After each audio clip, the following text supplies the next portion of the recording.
पूजा स्वाध्याय प्रेमी सरलमना गुरु माता महाश्रम ने श्री पुष्पवती जी माता जी महाराज और मेरे संयम धन की दायिका परम पूजा सदगुरु वर्या उपवर्तनी भद्राचलधारी डॉक्टर श्री राजवती जी महाराज साहब के पावन चरण कमलों में धर्म प्रेमी बंधु श्रीमती मातृशक्ति जैन धर्म विश्वविख्यात धर्म है। सत्वेषु मैत्री का प्रतीक जैन धर्म, वसुधैव कुटुंबकम की भावना लिए हुए ये जैन धर्म। लेकिन चिंतन करना है कि ये जैन धर्म इतना महत्वपूर्ण, इतना आदरणीय, इतना आचरणीय क्यों है? आप जानते हैं, आप बोलते भी हैं रोज कि क्यों ये इतना महत्व रखता है। क्योंकि जैन धर्म की अहिंसा प्रधान है। जैन धर्म अहिंसा परमो धर्म को मानकर चलता है। अहिंसा कर्म धर्म है। प्राणी मात्र के प्रति मैत्री का भाव रखो, वात्सल्य का भाव रखो, करुणा का भाव रखो, ऐसा प्रभु का आदेश है, निर्देश है। इसी कारण से ये श्रेष्ठ धर्म है। समझने की बात है, अहिंसा कहते किसको है? और जमा हिंसा यानी कि हिंसा नहीं करना, किसी को दुख नहीं देना, किसी के प्राणों का हनन नहीं करना, कोई भी ऐसा कार्य मन से, वचन से, काया से नहीं होना जिससे किसी को दुख पहुंचे, वो अहिंसा है। अहिंसा इंद्रियों का दमन भी है। अहिंसा सबसे बड़ा दान भी है। क्योंकि आप जानते हैं, दानान सेठम अभय पयानम बोलते हो कि सभी दानों में श्रेष्ठ दान अभय दान है। और किसी भी जीव को अभय दान देना अहिंसा धर्म का पालन करना है। अगर आपके हृदय में करुणा नहीं, दया नहीं, वात्सल्य का भाव नहीं, तो आप किसी भी प्राणी की दया नहीं पाल सकते। किसी के प्रति आपके मन में करुणा का भाव नहीं आ सकता, तो अहिंसा धर्म की आराधना नहीं कर सकते। आप अभय का दान नहीं दे सकते। अहिंसा को सबसे बड़ा तत्व भी कहा। कर्मों के निर्जरा करने का साधन अहिंसा है। क्योंकि ये मन से, वचन से और काया से जरूरी नहीं है कि बड़ी बड़ी तपस्या कर लेना, चाय कर लेना, भाषण कर लेना, मर्जी तक कर लेना, ये जरूरी नहीं है। लेकिन भगवान ने कहा है कि अगर आप किसी भी जीव को साता पहुंचाते हो, वो भी तप है। किसी के जीव की विराधना से बचते हो, वो भी तप है। किसी को दुख नहीं देते हो, वो भी तप है। वो सबसे बड़ा तप है कि आपस में प्रेम भाव पूर्वक रह सकते हो, सौहार्द से रह सकते हो, वो भी बड़ा तप है। किसी को नीचा दिखाने का, टाल खिंचाई करने का कोई भाव नहीं। संघ समाज में, परिवार में विघटन की बातें करने का अगर कोई भाव नहीं है, तो वो भी सबसे बड़ी अहिंसा है और सबसे बड़ा तप भी वही है। तो ये कल्याणकारी है। ये अहिंसा धर्म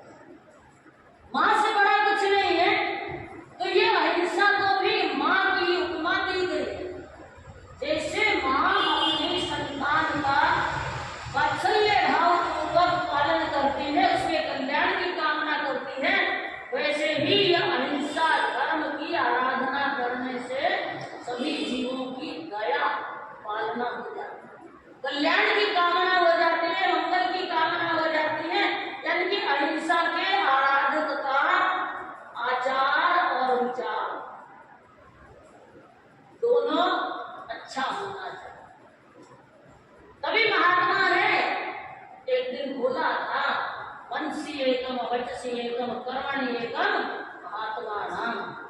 यानी कि मन से, वचन से, काया से, तीनों से अगर एक बात होती है तो वो महात्मा होता है। अगर आपके मन में तो हिंसा का भाव है, किसी को नीचा दिखाना, किसी के प्रति दुर्भावना आपके मन में है और वचन से बड़ा मीठा मीठा बोलते हो, नहीं साहब हो जाता है साहब, कैसे हो, बहुत बढ़िया है, बहुत अच्छी बात है, ठीक है, वचन से भी बोल दिया, लेकिन काया की प्रवृत्तियां जो है वो कुछ और ही बखान कर लेती है, तो वो दुरात्मा होता है।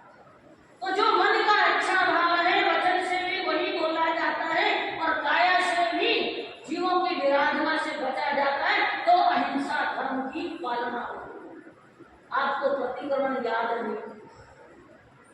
श्रावण के 12 व्रतों में पहला व्रत जो है वो अहिंसा व्रत आता है, जिसके 5 अतिचार क्या बोल रहे हो, बंधे बहे छवि से अरिभारे भट्टवाणी से बोलते हो ना, बंधन बांधा हो, गाढ़ा बंधन बांधा हो, बद्ध किया हो, छवि से अंग अंग का छेदन किया हो,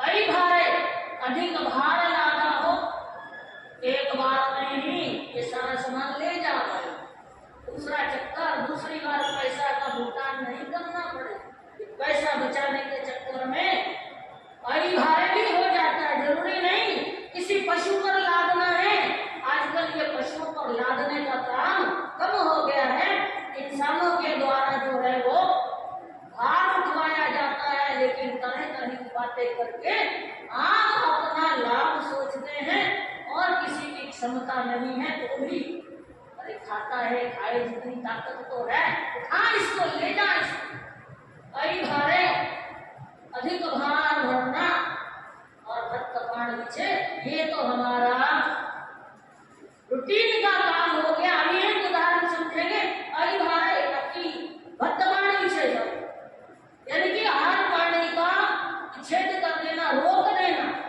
कई बार अपने काम के चक्कर में घर में कर्मचारी काम करते हैं, संघ समाज में भी कर्मचारी काम करते हैं, सेवाएं देते हैं। मान लो आपके घर में नया धान आया,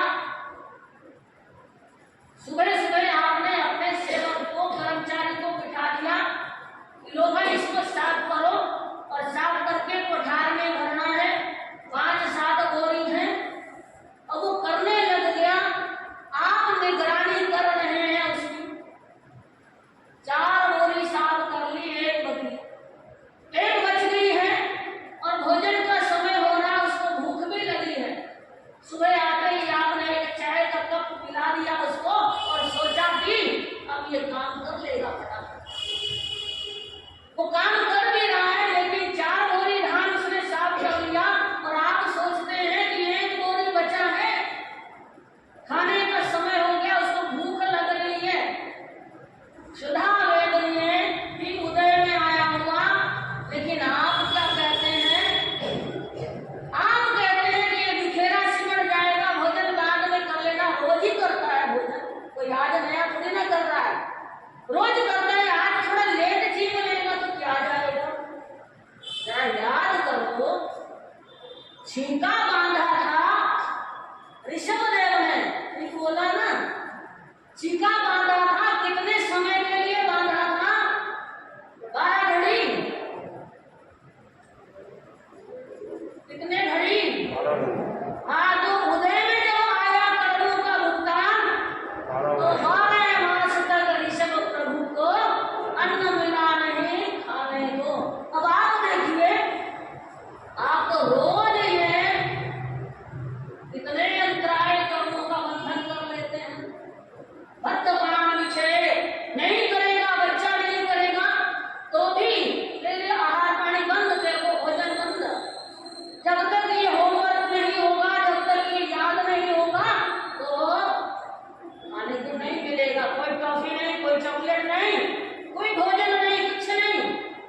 जुबान चंचल हो जाती है, चुन चुन चलती रहती है, टुक टुक चलती रहती है ना, माहौल वो सुंदर नहीं रहता।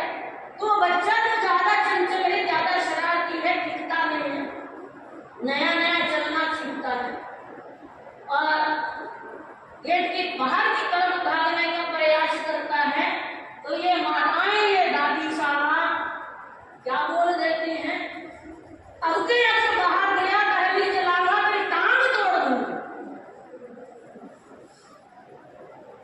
आगे बसो मत, निकल जाता है मुंह से, आप कहते नहीं हो, आपके मुंह से निकल जाता है क्योंकि आप परेशान हो जाते।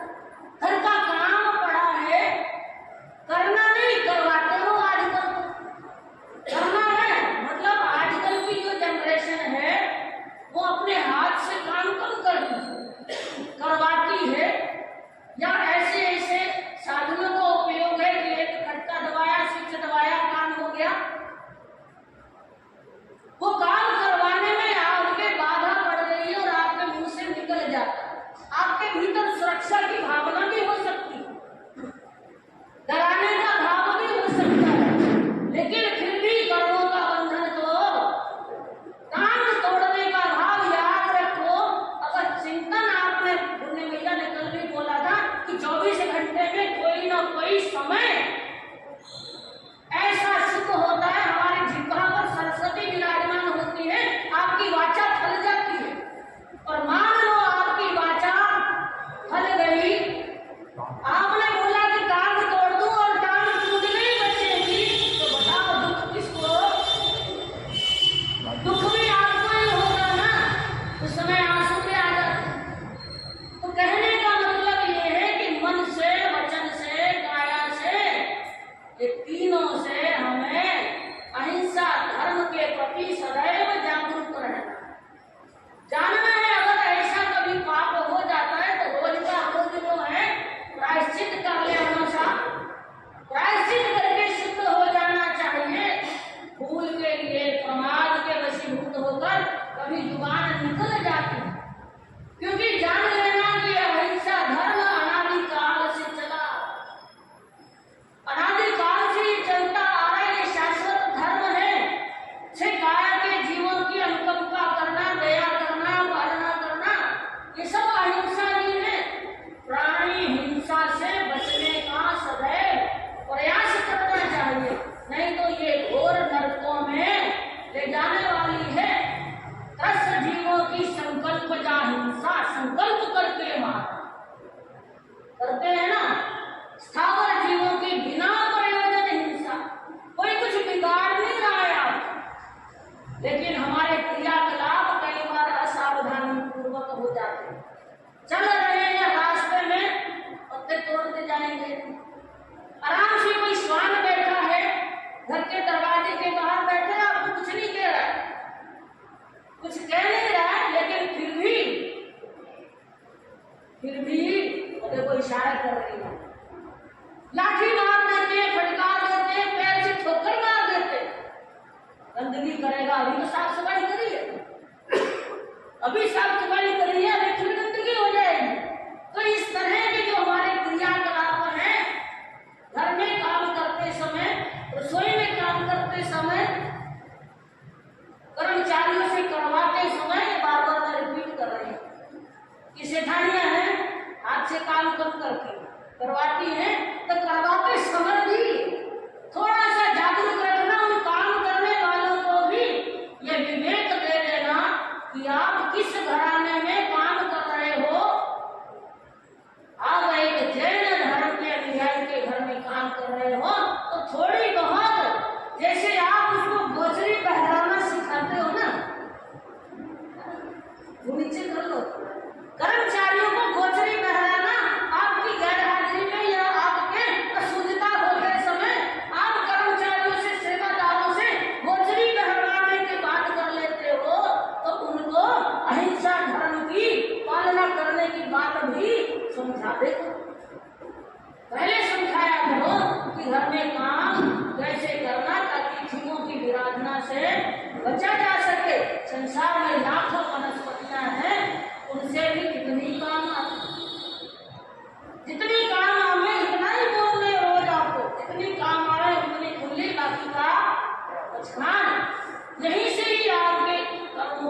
बंधन टूट जाएगा, बाकियों का अभयदान हो जाएगा, आत्मा को शांति मिलेगी और विश्रांति भी मिल जाएगी, जीवों को विश्रांति मिल जाएगी।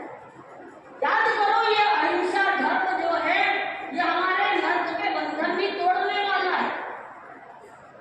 याद दिला दूं आपको, राजा सैनिक 7वीं नर्क का अंग था। हिरणी के जो गर्भवती हिरणी है उसको बाण मारा था, वो प्राणांत हो गया था। शिकार में रक्त रहने वाला राजा सैनिक था, तो कर्मों का बंधन हो गया। फिर धीरे धीरे चेना महारानी ने प्रतिबोध दिया, धर्म कुछ हाथ में आया, कुछ समझ में आया, नर्क और स्वर्ग की बातें समझ में आ गई। और एक दिन पूछ बैठा प्रभु महावीर से कि मैं मरकर कहाँ जाऊंगा, क्योंकि अपने अपने कर्मों का सबको पता होता है कि मरकर मैं कहाँ जाऊंगा। तो भगवान ने बता दिया के अंतर्यामी, हालांकि सीधा कथन करते नहीं, लेकिन कह दिया। फिर कहा कि इसको टालने का उपाय, टाल दिया। 6 नर्क टालिए, 1 नर्क बचा था, नहीं टल रहा था। भगवान ने कहा कि देख एक काम कर ले, बंधन वगैरह करके उसने अपने नर्कों का बंधन मुनियों को बड़े निस्वार्थ भाव से, सरल भाव से बंधन करके उन्होंने 6 नर्कों का बंधन डाल के 1 का बचा था। तो भगवान से पूछा कि अब क्या करूं, फिर जाऊं बंधन करने? नहीं, हमको भाव आने वाला नहीं है। तो फिर कोई और उपाय, कोई अल्टरनेटिव हो वो भी बता दो। तो भगवान ने कहा कि देख एक काम कर, जो तेरे नगर में काल सकोरी कसाई है, रोज वो 500 पांडे मारता है, जीवों का वध करता है, उसकी एक दिन की जो है हिंसा रोक दे तो तेरे ये नर्क का बंधन टूट जाए। बोले तो बड़ा आसान है, मैं राजा, मेरा राज्य, जो हुक्म दूं जिसको दूं वो पल जाए। और भी कह दिया पुण्य श्रावण की सामान्य को खरीद ले। अब कहा कि पहले तो ये, क्योंकि धर्म अभी नया नया हाथ में आया था, जल्दी विश्वास नहीं हो रहा था। काल सुकोरी कसाई को तो समझ लिया कि इसकी हिंसा तो मैं बड़ी इजीली बंद करवा दूं, और फिर तरीका ढूंढ लिया, उठा के इसको जेल में बंद कर दिया। जब जेल में कहाँ तो ये शिकार लाएगा, कहाँ ये पांडे मारेगा, बंद कर दिया उसको। कहा कि आज तो हिंसा रुक जाएगी। और अगले दिन भगवान के पास गए, 1 दिन का उसको कारावास दे दिया। अब तो मेरे नर्क का बंधन टूट गया होगा प्रभु। प्रभु ने कहा नहीं। अरे कैसे नहीं टूटा, मैंने तो जेल में बंद कर दिया, वहां कोई पांडा नहीं था, कोई फरसा नहीं था, कुछ नहीं था, तो कैसे टूटा? तो उन्होंने कहा कि हिंसा 2 तरह की होती है, एक द्रव्य हिंसा और एक भाव हिंसा। आपने सिर्फ उसकी द्रव्य हिंसा रोकी है, जेल में बंद करके केवल द्रव्य हिंसा रोक पाए। भाव से देखो और कुछ नहीं मिला, अपनी मैल उतार और बाद में चल के आप कई बार मैल उतारते रहते हैं, परेशान करते है ना, ये भी समय का दोष होता है। तो वो मैल उतार के उसके पाटे बनाता रहता है, आकृति बनाता है, और उसको नाखून से काटता है। 1 मारा, 2 मारे, 3 मारे, यानी कि भाव से हिंसा को उसने की है। तुम्हारे नर्कों का बंधन क्या हुआ? नहीं टूटा है। ऐसा कहा तो सुनकर मन को बड़ा आघात भी पहुंचता है, दुख भी होता है कि देखो मैंने इतना प्रयास किया लेकिन मेरे कर्मों का बंधन नहीं टूटा है, मैं अभी जाऊंगा। हालांकि वो भव्य जीवात्मा निकट भविष्य में आगामी 24 में ये तीर्थंकर बनने वाली है, लेकिन उसके बावजूद जो है वो सफल नहीं हो पाया अपने राजा होने के नाते भी कि अपने मैं इस नर्क के बंधन को तोड़ डालूं। कुल मिलाकर यहाँ से इतना से समझ लेना चाहिए कि अहिंसा जो है वो हमारा परम तत्व है, परम ज्ञान। अहिंसा का ज्ञान जिसको हो जाता है वो अपने जीवन में दया धर्म की आराधना कर लेता है, दया व्रत की पालना कर लेता है, करुणा की पालना कर लेता है और अपने जीवन का कल्याण कर लेता है। तो ये जय जयकार बुलाने वाले रोज रोज बोलते हैं ना, जयकारा बोलते हैं, अहिंसा परमो धर्म, कई तो बोलते ही नहीं। शायद उनके मन में अहिंसा धर्म के प्रति इतना जागरूकता नहीं है, इसलिए जुबान से वो जय भी नहीं निकलती। साधने वाले जय बोलने में थोड़े कंजूसी बरतते हैं, आवाज नहीं आती।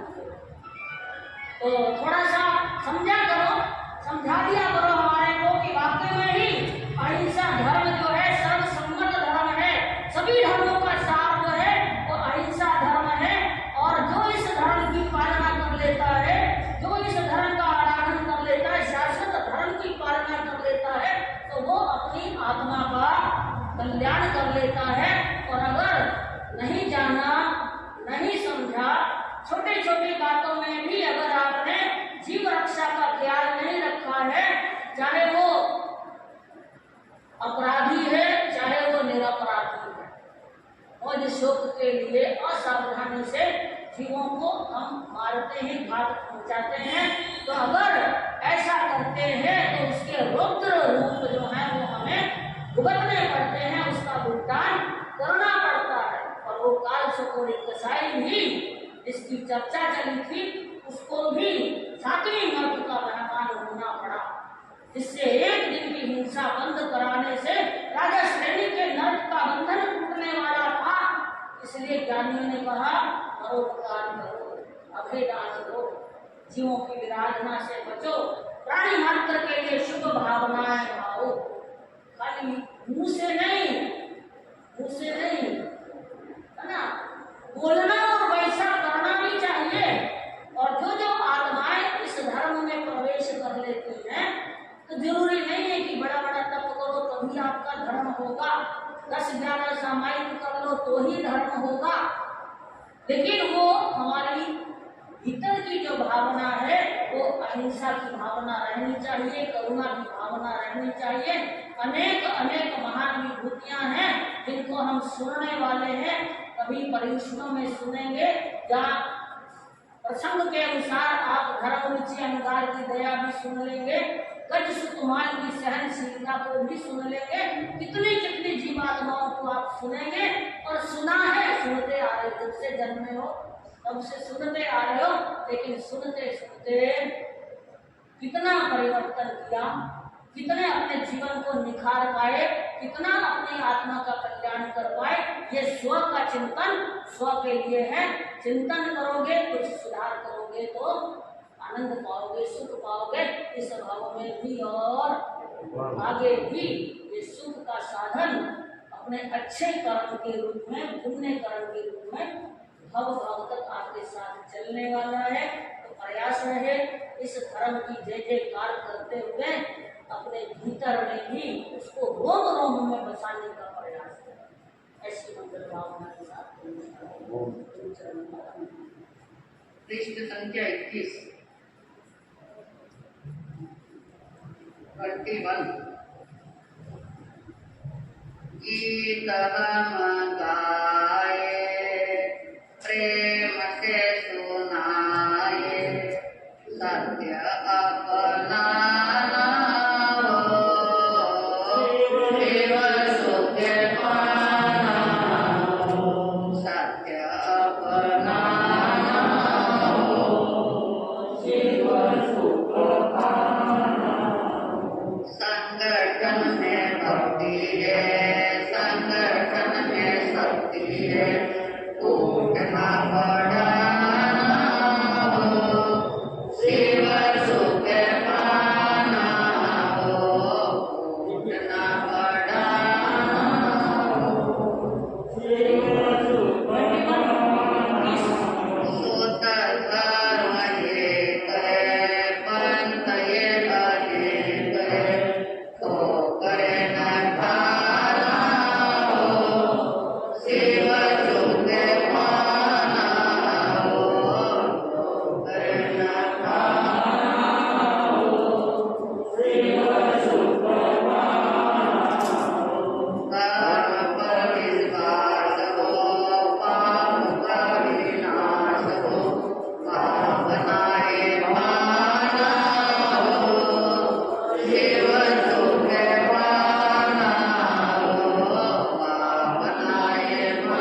सांसनिक प्रभु, अहिंसा के अवतार, श्रमण भगवान महावीर स्वामी के पावन चरण कमलों में कोटि से बंधन, मेरी अनंत आस्था के केंद्र श्रवण कुल तिलक आचार्य श्री रघुनाथ जी महाराज साहब,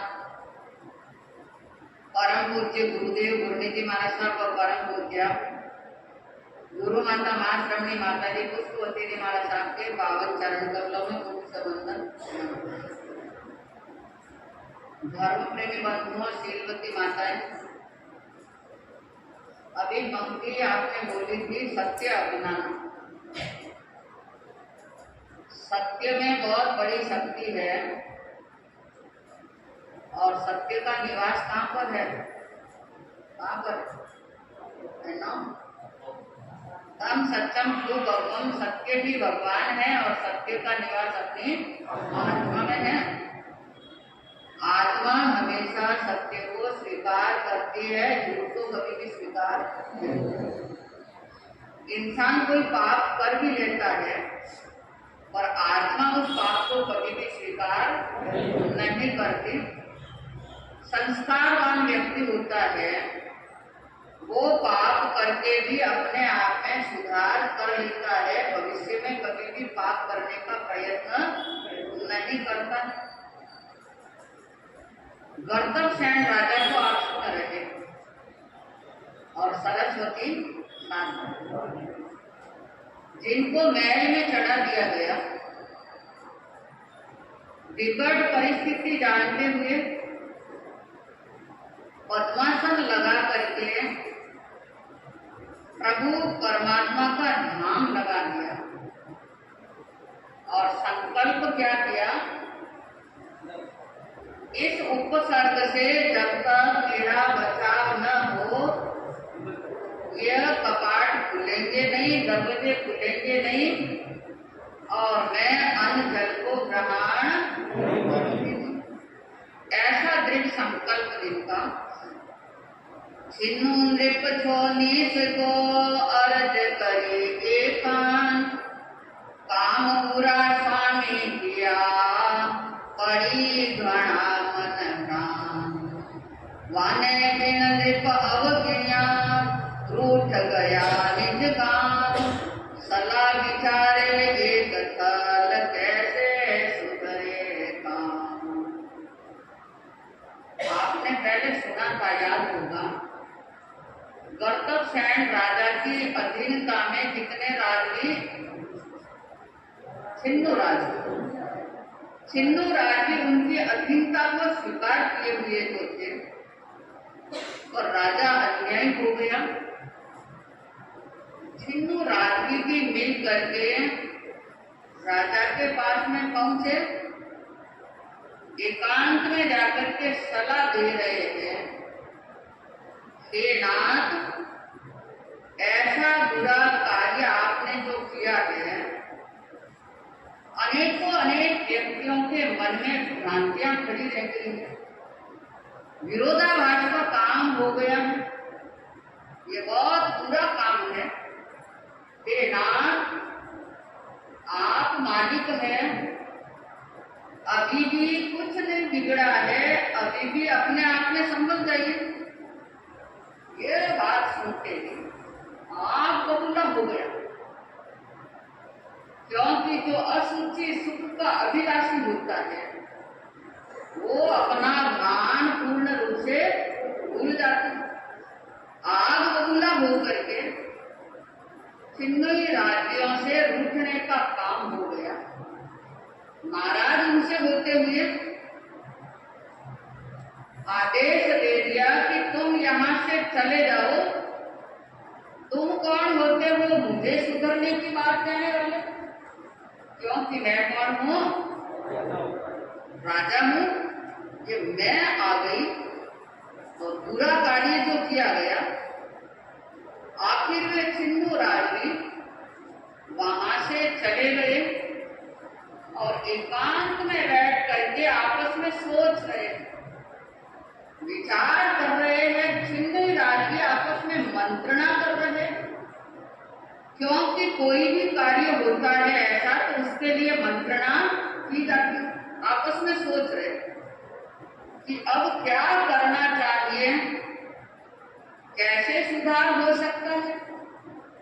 ये सब विचार करते करते कैसे कीजिए राजा होय गया अन्याय, कैसे कीजिए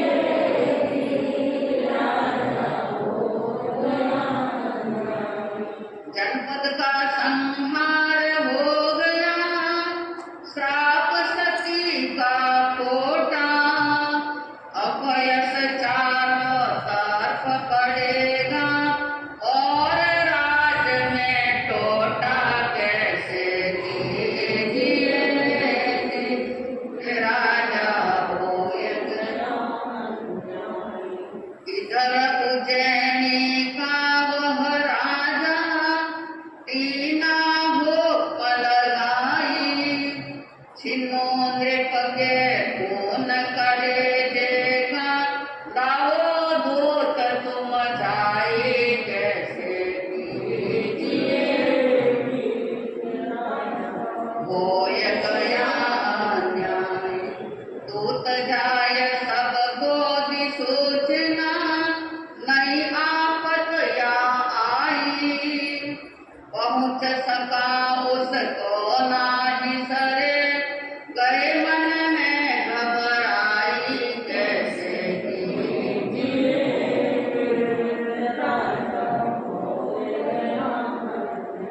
छिनो राजा करे मंत्रणा, इते खबर वे पाई, श्यामाचार्य जी यहाँ पधारे, मिला उना से जाई, कैसे कीजिए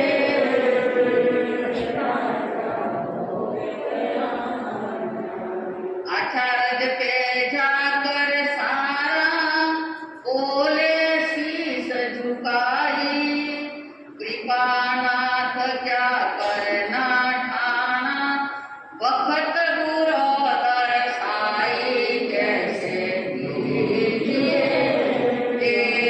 राजा होय गया।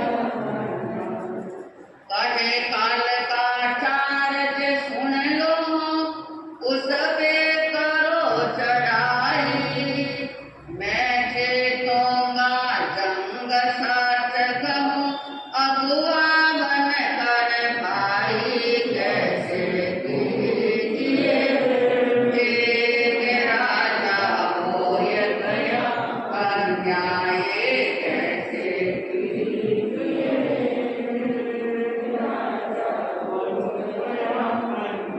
किंचित मात्र करो मत चिंता, आग आने दो नाई, अन्याय को मार गिरावे, एक पलक के माही, कैसे कीजिए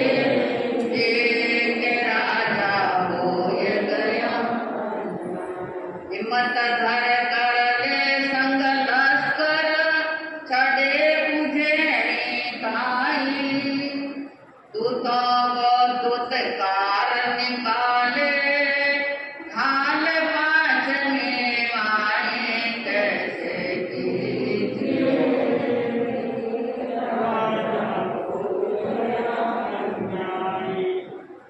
अन्याय। राजा की शोभा अन्याय से कभी बढ़ने वाली नहीं हो सकती, ऐसा अन्याय हो गया। छिन्नोई राजी आपस में सोच रहे कि अगर इस तरह का कार्य हुआ और सती को महल से वापस नहीं उतारा, ले जाकर वापस उनकी घुर्णी को सोपत नहीं किया, तो चारों तरफ अपयश छा जाएगा। ये मालवा की राजधानी कलंकित के रूप में हो जाएगी।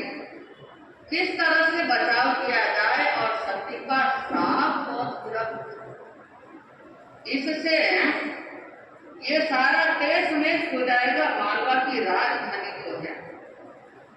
इधर उज्जैनी का राजा गर्तक है, उसने एक नया आदेश और देखे, क्योंकि रूठा हुआ है, बेईमान बना हुआ है,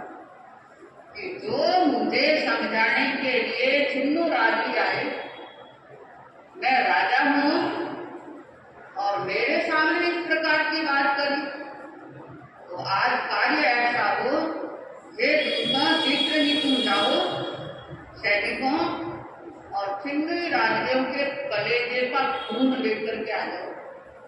जब तक उनके कलेजे का खून लेकर के नहीं आओगे, मृत्यु के ठिकाने नहीं पहुंचा होते, तब तक मुझे चैन मिलने वाला नहीं है। ऐसा आदेश दे दिया। दूत गए शीघ्र ही और संदेश सुना दिया, सैनिक गए कि बस अब आपकी मौत आ गई है। जैसा राजा का आदेश है वैसे ही कार्य तो होगा। आपके कलेजे का खून चाहता है राजा। अब सब घबरा गए, क्योंकि मरण तनो भय भारी। भय कितने हैं? 5 भय में सबसे बड़ा भय मृत्यु का भय। सभी राजा घबरा गए कि अब इस उपसर्ग से बचाव किस प्रकार से हो सकता। आपस में सोचते सोचते इतने में खबर मिली कि श्यामाचार्य जी यहाँ पर पधारे हुए हैं, क्योंकि छिन्नु राज्य पूरी मालवा की राजधानी में जो थे वे सब एकत्रित हुए कि यहाँ श्यामाचार्य पधारे हुए हैं। अब रास्ता मिले तो किसे? मात्र एक मिले तो प्रवीण साहब किससे मिले? किससे मिले? श्यामाचार्य जी से भी रास्ता मिल सकता है। छिन्नु राज्य वहां पहुंचे और ये सारी घटना की बात सामने रखी। श्यामाचार्य की सारी बात सुनते हैं और उनको आश्वासन देते हुए कि तुम्हें घबराने की जरूरत नहीं है, युद्ध भूमि में उतरना है और ये मेरा पक्का संकल्प है, दृढ़ विश्वास है कि मैं जीतूंगा और कर्तव्यसैन हारेगा, मौत को प्राप्त करेगा। इसलिए मेरे साथ में युद्ध भूमि में उतरो। श्यामाचार्य की बात सुनकर छिन्नु राज्य उनके साथ में हो जाते हैं। किंचित मात्र भी डर का काम नहीं। ऐसी दिलासा उन सबको दी गई कि जो अन्याय होता है वो हमेशा हार आ जाता है। सत्य पर चलने वाला हमेशा विजय को प्राप्त कर लेता। हिम्मत करते हुए सभी राजी उनके साथ में हो गए और उज्जैन नगर पर चढ़ाई कर दी। बाहर तंबू तड़ गए, चारों तरफ से उज्जैन नगर को घेर लिया। इतने सैनिक अपने विद्या बल से, अपने लब्धि के बल से चारों तरफ सैनिक ही सैनिक नजर में आ रहे। सारी व्यवस्था वहां पर की गई। 5 मिनट ज्यादा ले लूं, क्योंकि युद्ध का वर्णन जो आता है वो मंगलवार को पूरा करना होता है, तो इसमें भी युद्ध का वर्णन आ रहा है। उज्जैन नगर को चारों तरफ से घेरते हुए तंबू तने हुए सूरवीर सुभट, जिनमें वीरता झलक रही है। पर अब धन की कमी आ गई, क्योंकि हर कार्य में धन और अन्न चाहिए। धन भी चाहिए और अन्न भी चाहिए। पूर्ति करने के लिए इनकी कमी देखी तो श्यामाचार्य जी से निवेदन किया कि हे नाथ, अब क्या किया जाए? धन नहीं और अन्न नहीं तो ये काम कैसे चलेगा? उन्होंने अपनी लब्धि से स्वर्ण सिद्धि का प्रयोग किया। धन के भंडार भर दिए और अन्न के भी भंडार के भंडार भर दिए। यह किस समय की बात है? किस समय की बात है? याद है ना? भगवान महावीर के निर्वाण के 470 वर्ष निकले उस जमाने की यह बात है। युद्ध भूमि में उतरने के पहले दूत के साथ में संदेश भेज देते कि जाओ, पहले उस राजा को सावधान कर लो, सतर्क कर लो। दूत मजबूत अवधूत स्वागरो, आय मालवपति ने बकार्यो, क्यों रे निश्चित निर्लज अब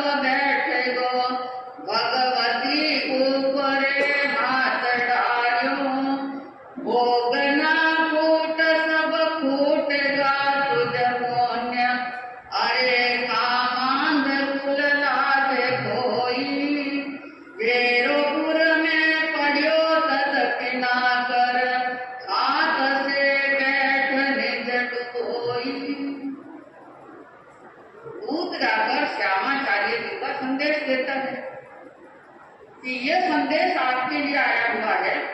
हे निर्लज, तुझे कोई खानदानी की लज्जा नहीं? कहाँ पर तुम्हारी शर्म जो चली गई है? एक भगवती है, उसके ऊपर हाथ डालने का काम तुमने जो किया है, क्या भोगना फूटेगा? मारवाड़ी भाषा में इस कवि ने रचना जो की है, ऐसा कार्य जो तुम कर रहे हो, हे कामान, उनकी लाज होने का काम तुमने किया है। चारों तरफ से उज्जैन नगर को घेर दिया है, फिर भी तुम हाथ पकड़ करके बैठे हो, युद्ध के लिए आगे नहीं आ रहे हो। या तो युद्ध करने के लिए तैयार हो जाओ, या अभी भी ले जा करके उस भगवती सरस्वती साध्वी को उनकी मुरली को सौंपरत कर दो और अभिनय असाधना के लिए क्षमा याचना मांग लो। आचार्य के पास में भी तुम पहुंच जाओ। ये बात सुनते ही कटुक वचन उनको बर्दाश्त नहीं होता है। कटुक वचन सुन करके राक्षस भूखी हो, क्योंकि उसका नाम भी गर्दभ है, गर्द भी विद्या थी उनके पास में, गद्दे का रूप बना करके उसकी आवाज निकाल सकता था। भोंकने का काम जैसा कर रहा है। अरे कौन हो तुम यहाँ पर? पामर तो तुम आए हुए हो, क्या तुम्हारी शक्ति है कि उज्जैन नगर को घेरने वाले की मेरे साथ में विजेता प्राप्त जो कर सके, उन सबको 1 मिनट में चूर चूर मैं कर सकता हूँ। श्याम मुंडो करी दूत ने काट दो, लपक ललकार लश्कर चढ़ाओ, वीर सुबटा सबे जोश दिखलाय दो, चलो दुश्मन भणी सिर काटो, हय गय रथ चल चपल चमू सज कर, आय समरांगणे दीघ डेरा, दोनों दल आपल्या सहज भण हलहल्या, मालवाधीश जोर तोरा। गर्दभ सेन ने आदेश दे दिया और दूत जो आया काड़ा मुंह करके उसको वहां से निकाल दिया गया। आकर श्यामाचार्य को सारा संदेश वापस सुना दिया कि वो अपनी गलती को स्वीकार करने के लिए तैयार नहीं है, युद्ध भूमि में उतरने के लिए तैयार है। वीर सूटों को आदेश दे दिया, तैयार हो जाओ। गए रथ पैदल चारों प्रकार की सेना को लेकर के सम्रांगण में उतरने का काम जो कर दिया है।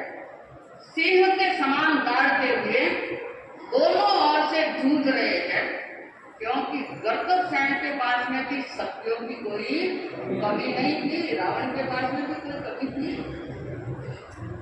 और श्यामाचार्य अपने विद्या के बल से, लक्ष्यों के बल से जो लड़ रहे हैं, शत्रु दल को फाड़ते हुए वायु के वेग के समान जिनके तीर जो चलते जा रहे हैं, तीर तीर का तीर जो नीरज वर्षता, धीर धरणी संभाली, वीर रिपु सैन्य भड़ वीर वायु बजा, खून की पूर्णति निपट चाली, फौजी की मौज को खोज सब खो दियो, गर्दभ भाग गढ़ शरण लीनो, गर्दभी विद्या को साधन मांडियो, दिवस वसुताय योद्ध बंध कीनो, दोष आचार्य को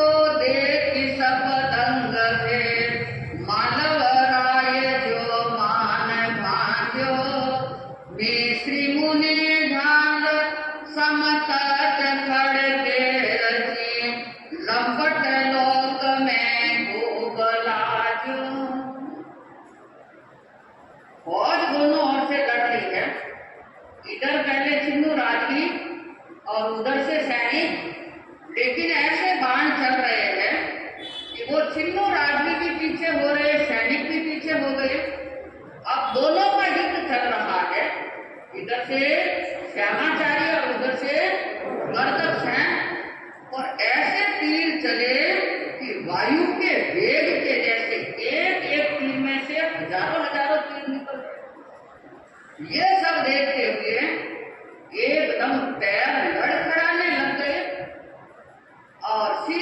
भागते हुए अपने महल में जाकर के शरण ले ली।